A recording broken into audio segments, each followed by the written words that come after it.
Hello, my name is Pablo Gonzalez and this is my colleague Fran Ramirez. We are proud to introduce the ATTPwn, Adversarial Emulation and Offensive Techniques Collaborative Project. We are proud to be at DEFCon this year. Besides, we like very much the offensive part, and that's why we bring a tool called ATTPwn, which helps to perform the emulation of adversaries. Also, we want to tell you about the collaborative side of the project. First of all, let's introduce ourselves. I am Pablo Gonzalez. I work at Telefónica in Spain in pre-innovation department, where we are very lucky to play with cybersecurity and artificial intelligence. We develop several open source tools and a year and try to contribute with crazy ideas. I am MVP of Microsoft since 2017. I have written some books in Spanish about cybersecurity, and I am a teacher at several universities in Spain. My partner, Fran Ramirez, works with me at Telefónica in the same pre-innovation department, focusing on cybersecurity and machine learning projects. He has worked several years in the USA as a system administrator and has written some books about Docker and machine learning. Before we discuss the tool and shows the use cases firsthand, let's have a look at MITRE ATT&CK. The emulation of adversaries has become extremely important in the red team world.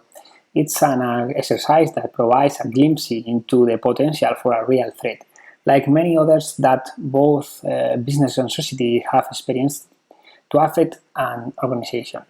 The goal is to be capable of verifying if the organization controls are efficient and effective by detecting the threats or displaying weakness in response to them. The purpose of a red team exercise are the following: demonstration of the exposure run risk level, demonstration of the business impact, demonstration of the prevention capabilities, demonstration of the detection capabilities, demonstration of the capabilities of reacting or addressing incidents. Now, we are going to speak about ATT&CK. MITRE ATT&CK is a database containing the most common techniques, tactics, and methods being used by attackers. Tactics are the high-level vectors of attack. The techniques represent the implementation of methods of attack.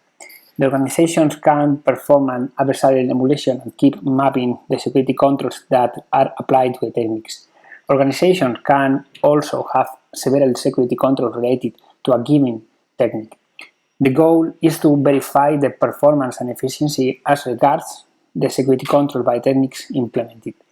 The MITRE ATT&CK framework takes on the security breach. The starting point is the original intrusion tactic. Any activity that has been previously carried out will be covered by a framework called ATT&CK. Now let's find out more about ATTPwn. ATTPwn is a computer security tool designed to emulate adversaries. The tool aims to bring emulation of a real threat into closer contact with implementation based on the techniques and tactics from the MITRE ATT&CK framework. The goal is to simulate how a threat works in an intrusion scenario, where the threat has been successfully deployed. It's focused on Microsoft Windows systems through the use of the PowerShell command line. This enables the different techniques based on MITRE ATT&CK to be applied. ATTPwn is designed to allow the emulation of adversaries as for a red team exercise and to verify the effectiveness and efficiency of the organization control in the face of a real threat. What is the ATTPwn core? PowerShell. Okay. PowerShell is released along with Microsoft Windows Vista. It's not natively embedded in the operating system, which made it very interesting for both IT administrator and pen testers. Its new version includes a large number of new features and modules that will help to integrate interested with the operating system and its menu tools. And first version was released in 26. The first stable version. Okay, two versions appeared in 29 with the release of Windows 7. Version 3 appeared in 2012 with the release of Windows 8, and later the last version, version 7, appeared in the year 2020. The idea underlying ATTPwn to link the MITRE ATT&CK framework along with the techniques that are implemented via the Microsoft Windows PowerShell command line. The many techniques implemented using PowerShell support a high percentage of techniques listed in the ATT&CK matrix that can be replicated. The project is also collaborative. It means that the user can have his initial knowledge base based on ATT&CK, but can import new implementations of the techniques used in PowerShell and relaunch them using the techniques and tactics identified.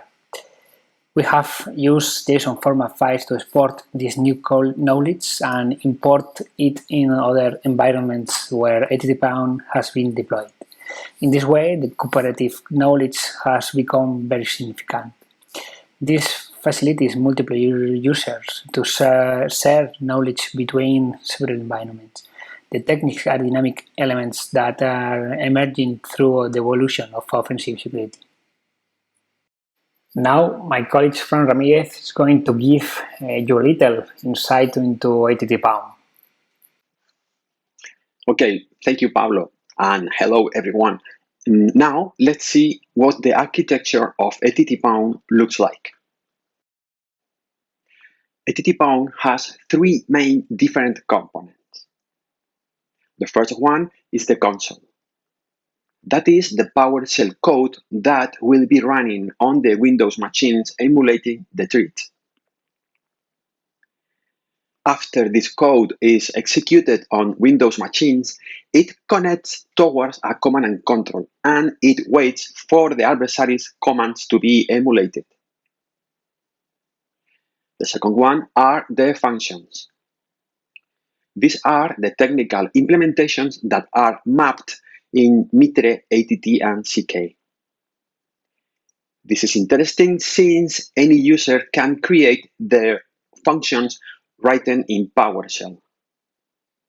This makes ATTPwn collaborative and a project where any user can contribute with their knowledge in the form of technical implementations. All the functions will be carried out by the console when it is executed through Windows machines. And the last one is the command and control MVC or C2. This is the ATTPwn control panel. From this panel, you can set up the threat or adversary to be emulated. You can use already pre-set up threats, or you can build new threat or test.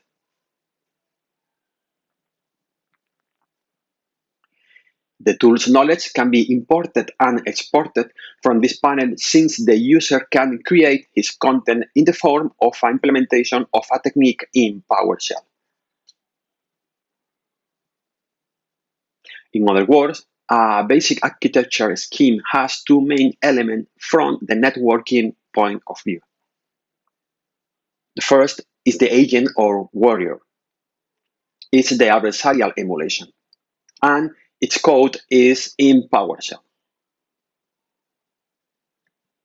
The second one is the root node or command and control. From this web application, it is possible to manage the application of the threat to be simulated by the different deployed warriors. Also, you can manage the results of the emulation and make decisions about the controls. Everything is fully connected with the identifiers of the ATT&CK metrics. Again, from the networking point of view, the deployment of warriors over the network will be accomplished through different options. Remote invocation through the network privilege, invocation of remote machine without privilege, local invocation, etc. It is recommendable not to include more than 10 or 15 computers in this process, as indicated by the ATT&CK. These exercises are simulation, but you must have a real as possible environment for better results. Okay, and now let's talk about the operational flows. These are the different flows between the console or agent and the ATTPwn command and control. The first flow is the connection flow. When a console is running on a Windows machine, it sends a hi command. When the console is running, it gathers information from the machine and then passes it on the control panel through this packet. During the warrior generation, the IP address to be connected must be specified. But this is discussed further below. When the warrior needs to register as a compromised computer, it sends a request through the HTTP post method of the root node, stating the warrior ID and the collected information from the computer. When this information is received by the root node, the data will be stored into the database and will be made available for the user. That is, in order to assign the plan set in a thread and perform its execution. When all this information reaches the command and control, it saves the information into a database and sends an OK signal. The second flow refers to the adversarial planning and execution process. The console or agent will ask for information about the thread plan to be performed. If the user has not created a thread plan for that console, the answer will be no thread plan. When there is already a thread plan created for that console, an OK signal will be sent. Later, the console will start asking for the functions that are part of the thread plan. For each function downloaded and executed, the results will be reported to the command and control. In other words, when the warrior connects to ATTPwn, it requests a new thread plan through the getPlan function. If the user has assigned already any plan to the warrior, it answers OK, and the thread plan will be delivered. This plan is generated in a JSON format. More details about this file will be provided later. Once the thread plan is available for the warrior, it will perform the request of each function or task to be accomplished. This is made through the getTask function. A getTask function will be run for each technique implementation that the warrior requires to be performed in order to fulfill the thread plan. For each prior run, two values will be returned through the putResult function. The first one, whether or not the ATT&CK technique has been executed successfully.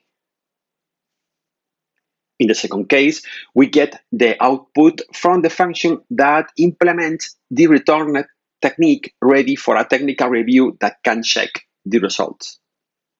Okay, and now the third flow is the sign out flow. After all the techniques have been performed, the communication closes and the thread emulation is finished. So the console will send the buy command. Therefore, the root node will also assume the warrior as dead if it does not report any activity for a long period of time. In the other side, the warrior will show activity if, before a treat plan is associated, the warrior is requesting a plan. Now let's talk about some key elements in the ATTPwn to go a little deeper. The console will be created from the web application specifying the IP address from where the console file will be downloaded. There is a file called the console template that houses the instructions that will manage the connection, the thread plan, and the connection closure mentioned in the previous section. When the instruction provided is being executed on a Windows machine, the PowerShell code necessary to carry out the warrior instantiation will be launched. The console has two parts, with a large if in the middle. The first part of the basic starting path is the beginning of the thread. As seen in the previous section, a connection request shall be made. First, a unique ID is generated for this instance to be identified in the root node. Also, the information on the operating system where it's running is gathered. The second part is driven by a case that can happen in many thread emulations. The process where a privilege escalation or lateral movement to another machine produces a new privilege process, or one that can be executed in another environment, has been called splitting. In this case, the console will be invoked with an ID. That is, it will not have to generate the warrior ID that identifies the warrior to the root node. In other words, if there is a plan with 3 tasks and the second task is a privilege escalation and this one is successful, then the third task will be executed in another process at an operating system level. But from the ATTPwn logical point of view, it's the same warrior. That is, it inherits the same warrior ID. How do we define a thread? Simple, through a JSON file. The thread plan is generated in the root node according to the user's needs. The user can use real threads already created or build their threads and see the output of their monitoring techniques. The document format delivered with the plan is JSON. Let's talk about how to create your ATTPwn functions using the skeleton function. Any user can create or add features to implement techniques from the MITRE ATT&CK. Each implemented function is linked to a technique and one or more tactics in the framework. The main components from the skeleton functions are the technique to be launched or the function and the main program. This main program will be in charge of managing the flow of the technique to be performed. And this main program is in charge of another 3 tasks. The first one is request the necessary data to the root node for the technique to be executed. This is an execution prerequisite. The second one is check if the execution of the technique has been successful or not. The output will be stored in a true-false variable.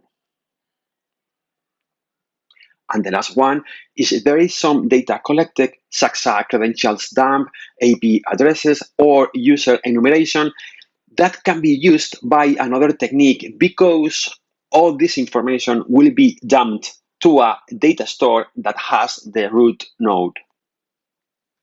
This scheme can be visualized in any of the functions that can be found in ATTPwn.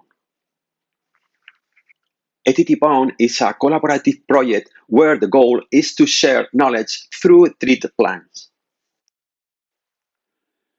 For this reason, the tool allows exporting user-generated threads and importing them into other ATTPwn instances.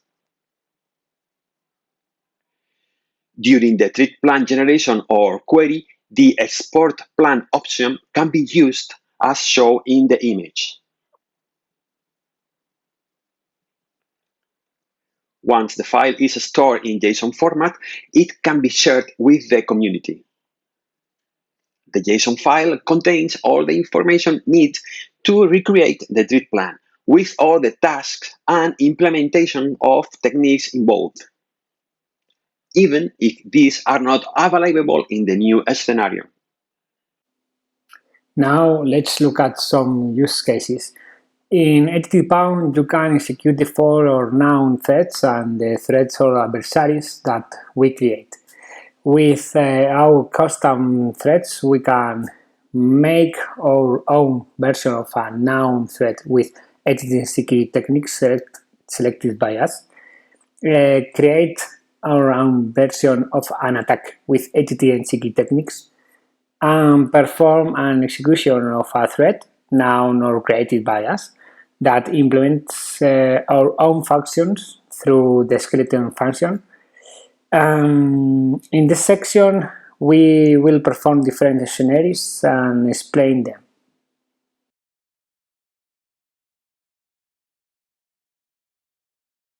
Okay, in this first demo, let's see what a warrior is. To do this, we will create the warrior in this option and copy the code that ATTPwn delivers to us.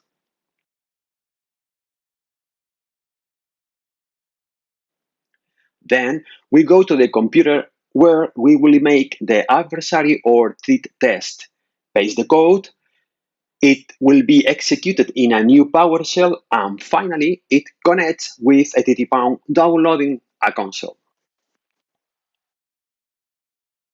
If we go to Home section, we will be able to see the computer where the warrior is running. Here we have the architecture data, the process that is running, the IP address to which it belongs, and the warrior's identifier. In the plan section, we have some predetermined threads, as we can see here, like WannaCry, NotPetya, Flame, Dark Comet, or Dooku. Let's select, for example, WannaCry, and here we can see the techniques and the ATT&CK tactic identifier that forms this version of WannaCry.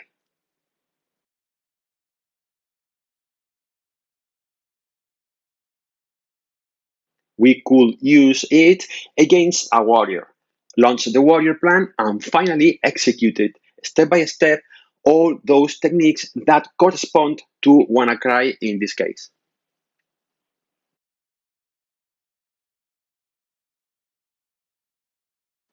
In this second demo, we are going to gather information to verify that there are different techniques within ATT&CK and ATTPwn to be able to collect that information to recreate the malware threat.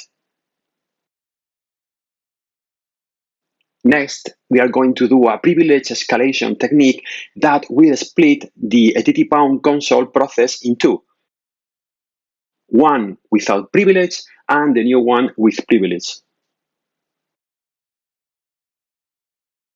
The first step will be to create the warrior, copy the code,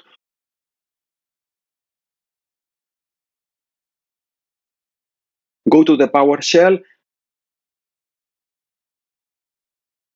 run the code,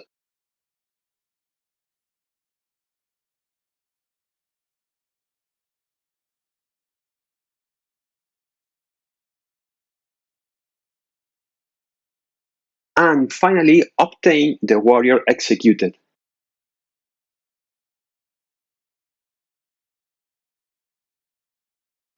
Okay, now let's go to the plan option, create a new one,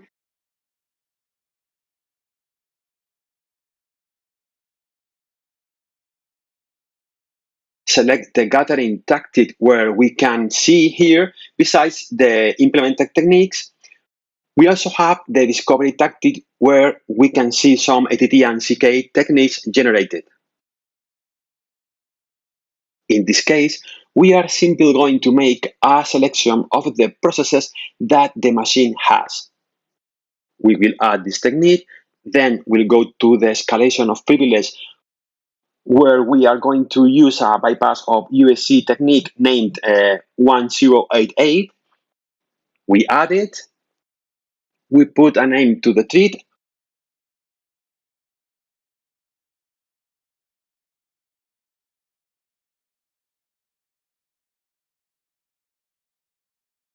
and finally we will create the plan. Once we have the plan created, we can select it here. We see the elements of our plan with which MITRE tactics the mapping is performed. And we can identify the wire over the wire we want to launch it. And finally, we launch the plan. At this moment, the ATTPwn console will start working and it will read the plan, and here we have the pending task. If we go to the result option, we will see how the first technique has already been executed. Invoke get process, which is just a collection of processes. We can see success. If we refresh it or we wait for a little while,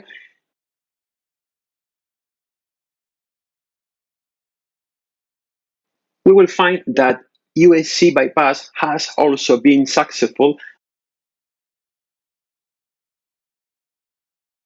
and we really get a double process. The one of the left is without privilege, but the one on the right is a process in which instructions with privilege are being executed, but we had no more technique after the privilege elevation of execution. In the ATTPwn technical part, we can see the techniques output. We can check the processes that the computer has, and here we can also see the UAC bypass result.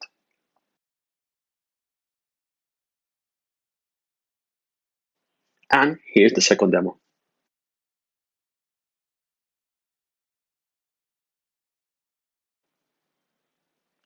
In this third demo, we are going to perform an escalation of privilege, but also a credentials dump.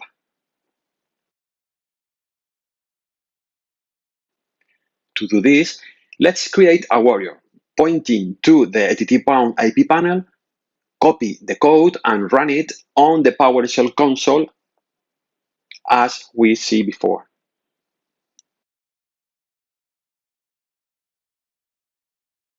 Here we can see the information about the new warrior connected to the panel, and now we are going to create a plan.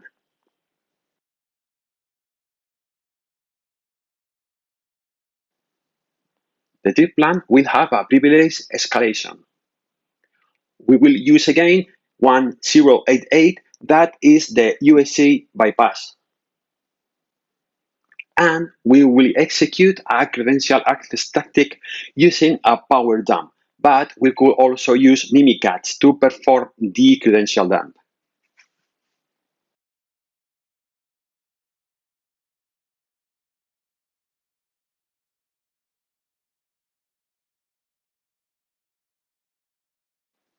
The interesting part is that once we get the privilege escalation working, we will get a new process with privilege, and this process will be able to perform the credential dump. Okay, so let's create the plan, deploy the threads, select the warrior, and finally launch the plan.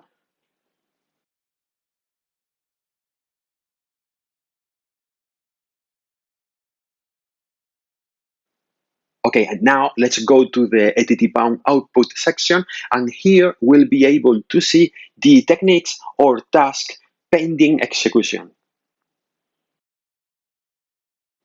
Like the 1088, if we give it a little time, we will see that it has been successful. This new process with privilege has not been created yet. We will see in the next phrase. Here we can see the console without privilege,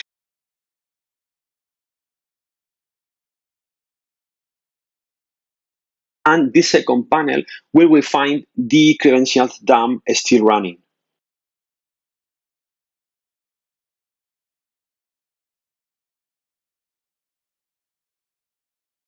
And now we can see that the power dump technique is finished. But where can we see the results?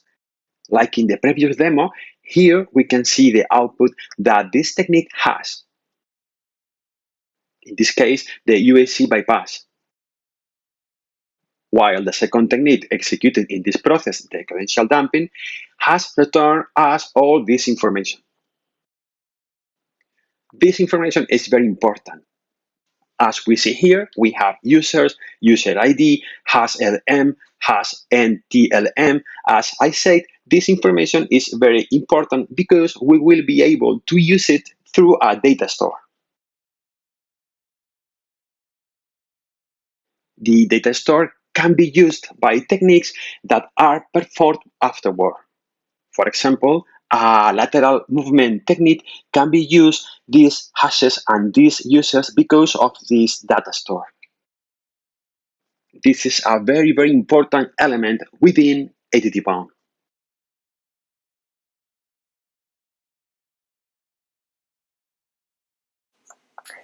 In this fourth demo, we will perform the following scenario. First, an escalation of relays. Second, credential dump or credential dumping. And finally, we will make a lateral movement from computer with Windows 7 to the computer with Windows 10. First, we are going to deploy a warrior on the Windows 7 machine. Okay, as we have done in previous demos, we type in the ATTPwn IP address and finally create the code. We copy the code from PowerShell and run it on Windows 7. Okay, we copy the code from ATTPwn and run it on Windows 7 on PowerShell. Okay, once executed, we go to home and obtain as before the new warrior running Windows 7.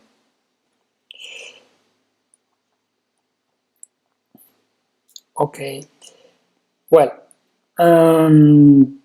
now let's generate a plan where the first step is to execute this technique. For example, by the counts T1078. Okay. The second technique is an escalation of privilege, and third technique is credential dumping, and the fourth step or fourth technique will be a lateral movement.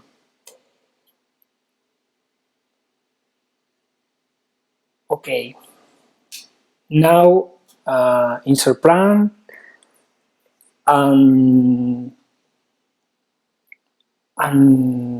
select a plan, new plan or new thread, and we assign warrior ID or ID warrior to new plan. Okay, and look at results view, and we have a data store. Okay,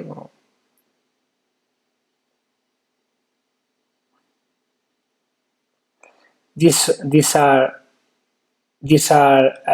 techniques, several techniques about the new plan, and data store. We add an IP address to the data store. Okay.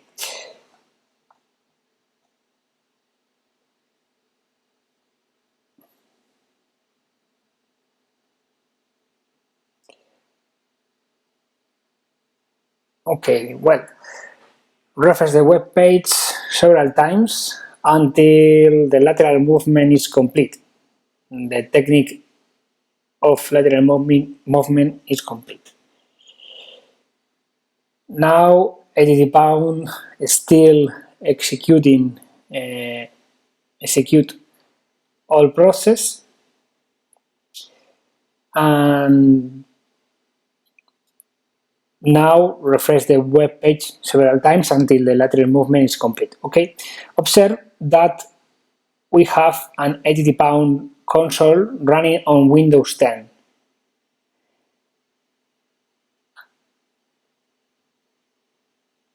Yeah. Then now we can conclude this demo form. Okay, now we are going to speech about demo 5.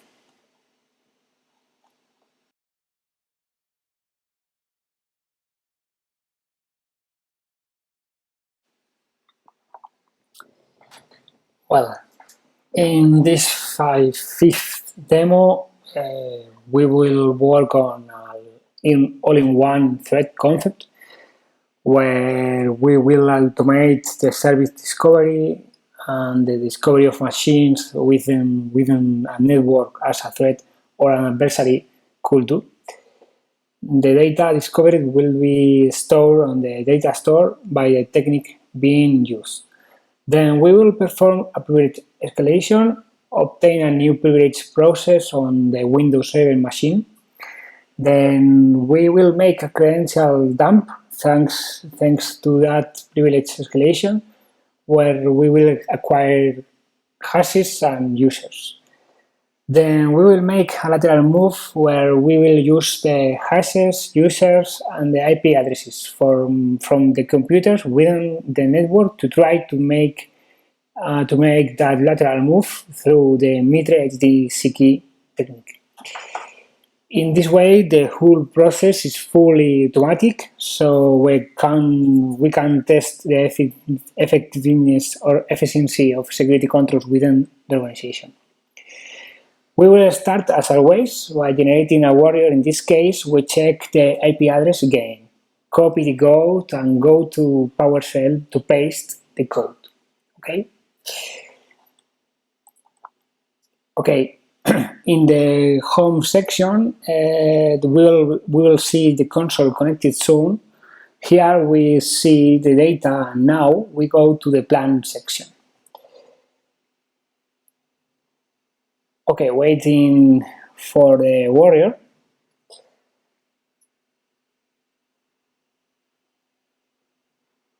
And we go to the plan section. We create a new plan, begin with discovery tactic using the T1046 technique, where this port scanning will allow us to discover computers.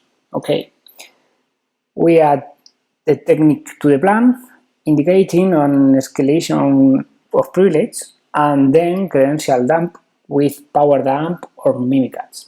And finally, the last technique, again, a lateral movement.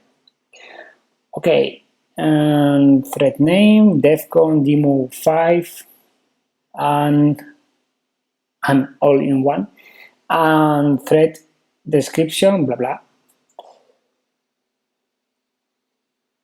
Okay, we put the name all in one, create a plan, and link it with the warrior. We go now to the results. Okay, well, first allocate plan, and now we go to the results. We see the console begins to work. Now we can see here the task to be done, and the scan begins. One moment here, yeah. The scan is a technique that eventually can take quite a long time, can be seconds or minutes. So we will speed up the demo a little bit so that this part goes as fast as possible. Okay, once the scan has finished, we will be able to check that it has been successful, and if we go to the data store. Okay, now we go to the data store, we will be able to see the computer IP addresses that are currently alive on the network. Right now, the second technique, that is the escalation of privilege, has also been successful, so the process has been unfolded, and right now the process dump credentials. Okay.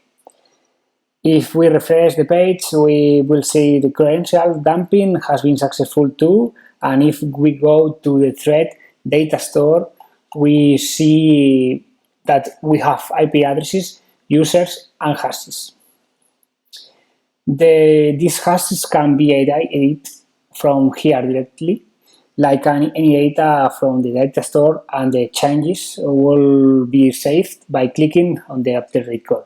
Okay, for the thread to finish, we will have to check if the result is correct or not in the lateral movement. We must consider that these techniques are used to test the efficiency and effectiveness of the security controls within the organization. Therefore, certain implementations may detect and avoid the execution of some codes. Okay, now a new process on Windows 10 has been implemented. There are no tasks, and we have performed the lateral movement.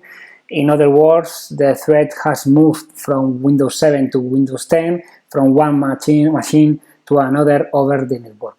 And we have also done the whole process of a thread that is real for us, detecting computers in the network, trying to escalate privilege, dumping and accessing information such as hashes, and finally a lateral move with one of the techniques that can be implemented within the lateral move tactics. In this sixth and final demo, we are going to export the thread plan and then import it into ATTPwn. To make a simple example, we can choose NotPetya, select the thread, get the techniques to use, and proceed with the planned export.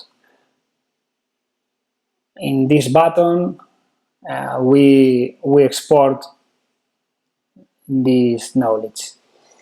If we want to share knowledge with other users, our thread knowledge that we already have created, or even techniques that we have implemented in PowerShell and added to ATTPwn, we could create any plan, set a name, create a plan, choose it, and proceed to export it.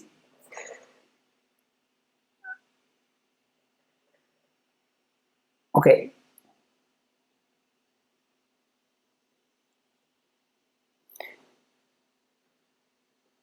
If we want to share this plan with another user, we will send him the JSON file, which we are going to open to see the content.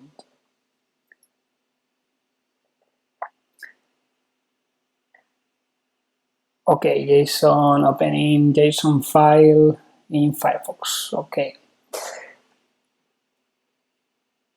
Okay, as you can see, even the function definition written in PowerShell, exactly as we have created it, is transferred. So if we want to share this information with another user, we can export those plans containing the functions that we have created in PowerShell and add it to ATTPwn and send this JSON.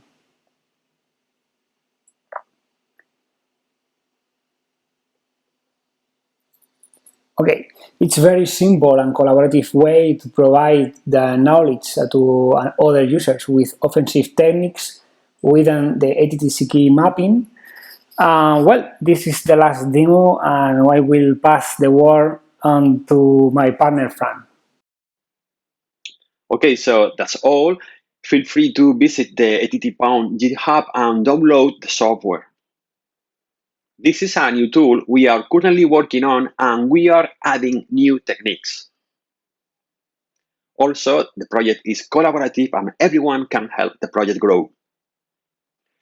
And now we are ready to answer any questions you may have about ATTPwn. Thanks a lot.